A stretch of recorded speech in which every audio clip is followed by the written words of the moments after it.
Alors bonjour à toutes et à tous. En m'excusant pour ce passage un peu rapide dans la manifestation, mais aujourd'hui on est en réunion d'arbitrage budgétaire toute la journée autour de Jacques Auxiel, donc c'est important, y compris pour les acteurs de l'ESS.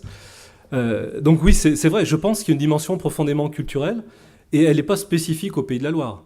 Elle est vraie aussi en Bretagne et dans l'ouest de la France, et il y a une histoire de construction de la vie collective et des territoires par le lien social, par les solidarités, par la culture du faire ensemble. On a mené ces 2-3 dernières années une démarche Pays de la Loire 2040. Donc on présentait les enjeux d'avenir, les gens se positionnaient, on s'interrogeait, c'est loin 2040. Et très très régulièrement, ce que disaient les habitants, c'était 2040, je ne sais pas trop à quoi ça va ressembler. Ça va être dur, mais on va y arriver parce qu'on va le faire ensemble. Et parce qu'on a les ressources ici, le ressort de créativité, d'ambition, de volonté. Et moi, je retrouve ça alors, dans les familles de l'ESS, coopératives, mutualistes, associatives. On est la première région sportive de France, par exemple.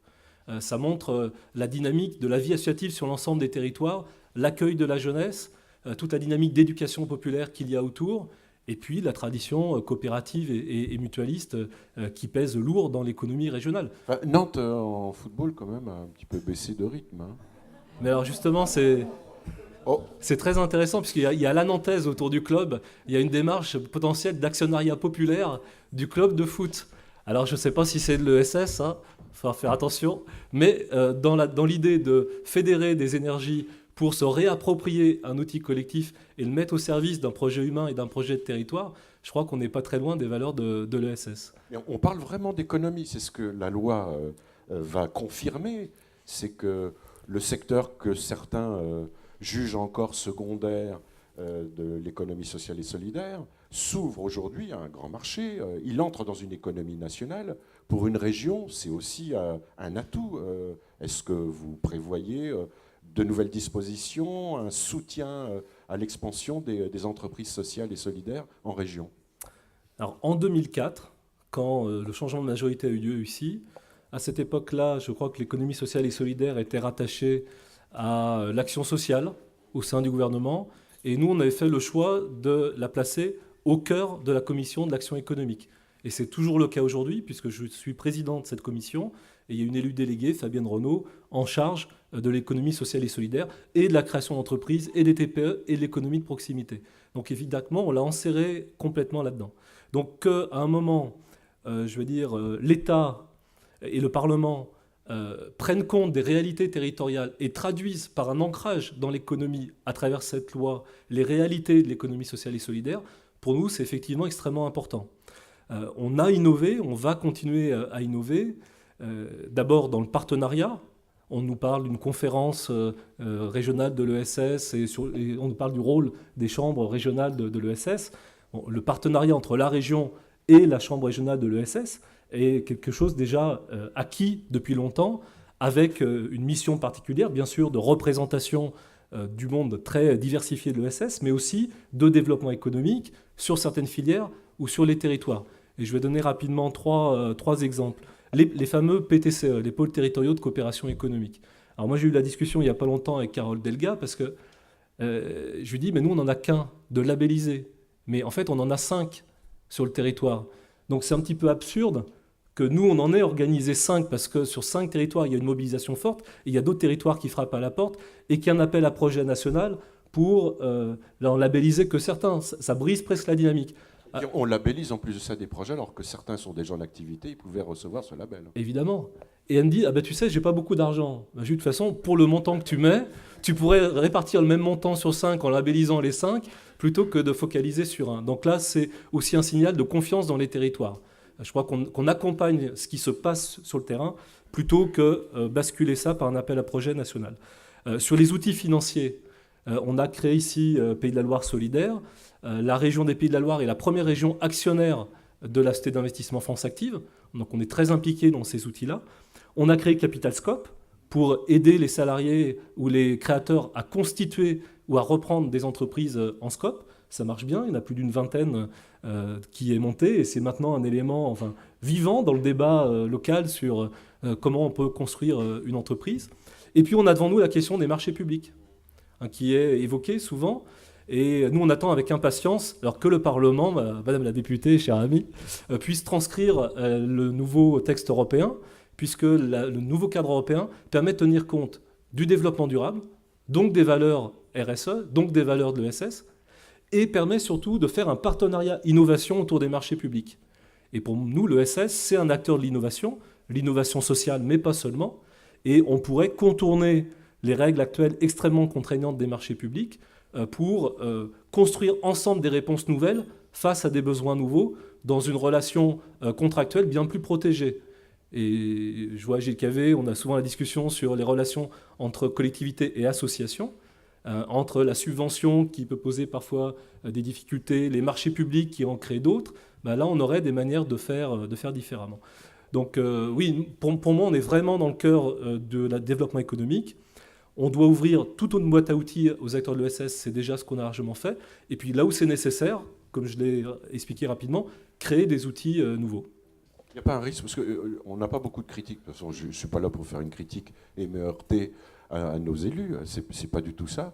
Mais vous, effectivement, vous avez un véritable engagement. Est-ce que la loi va modifier quelque chose? Parce que vous pourriez vous dire, nous on a d'autres urgences, maintenant ils ont leur loi, ils vont avoir leur financement, ils vont avoir la BPI.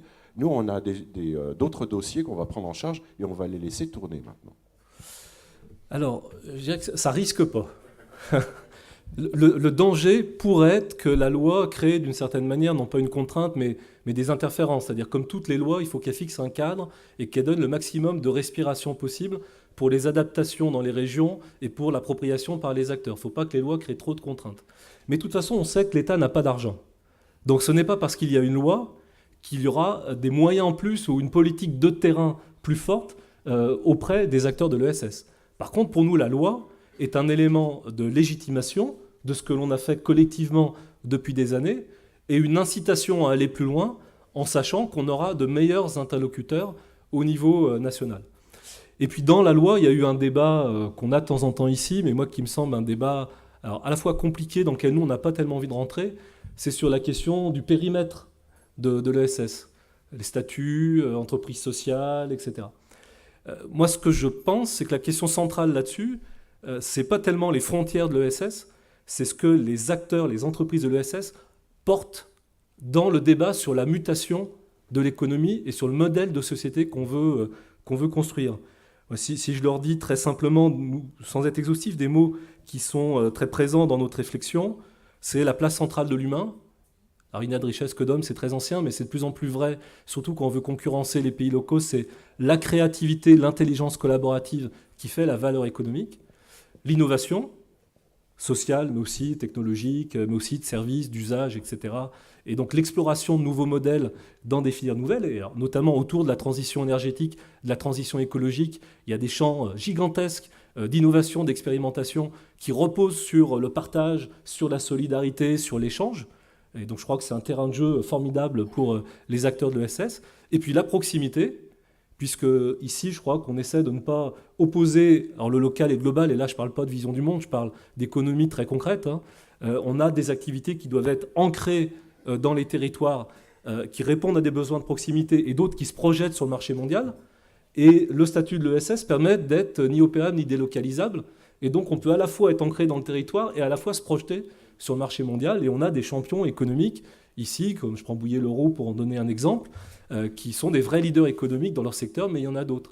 Donc c'est aussi un outil pour concilier une ouverture au monde et un ancrage dans le territoire des emplois et des compétences. Donc ça, il y a une expérience spécifique de l'ESS qu'il faut porter et partager. Si toutes les entreprises de la région devenaient des entreprises RSE vraiment, avec des vrais engagements... Même pas un Badigeon. Hein. Non, mais ici, on a construit tous ensemble un référentiel RSE partagé par tous les acteurs économiques, avec des outils d'auto-évaluation, des parcours de progression. Donc on a des outils un peu robustes, mais voilà, je crois que notre enjeu collectif, c'est que tout le monde s'embarque dans cette dimension, et puis qu'au sein de l'économie, du tissu économique, il y a cette spécificité dans la gouvernance, dans la vie démocratique des entreprises, que ce soit les associations, les coopératives, les mutuelles, les entreprises d'insertion, etc., qui est extrêmement forte. Alors je dis entreprise, pour les associations, c'est un peu abusif et un peu un raccourci, on m'en excusera, les réalités sont beaucoup plus diverses. Elles ne sont pas toutes majoritairement dans la sphère marchande, même si quand elles sont largement dans la sphère marchande, on les traite comme des associations. Donc voilà, vraiment, moi, le message, c'est celui-là, c'est que la loi aide les acteurs de l'ESS à se sentir plus forts et plus offensifs pour porter leurs convictions dans la transformation sociale. Merci Christophe. Merci à vous. Et décidément, moi je vais venir vivre dans les pays de la Loire. Mais on est à votre disposition. Vous pouvez faire toutes vos émissions ici, toutes les semaines. Vous pouvez tenir plusieurs mois. Il y a 5 départements, autant de territoires diversifiés. Et bientôt plus, alors, excusez-moi, bientôt plus. Alors. J'étais à l'instant devant le pôle Image et Réseau, qui est un pôle interrégional sur le numérique, et je leur disais, pour moi, la fusion Bretagne-Pays de la Loire, c'est une question de temps, mais ce n'est pas une affaire d'élus, c'est une affaire d'acteurs, de citoyens et de population. C'est quand les citoyens des deux régions le demanderont fortement que ça se fera. Merci Christophe Clergeau. Merci, et excusez-moi de vous quitter, à bientôt. Merci d'être venu et d'ouvrir cette séance.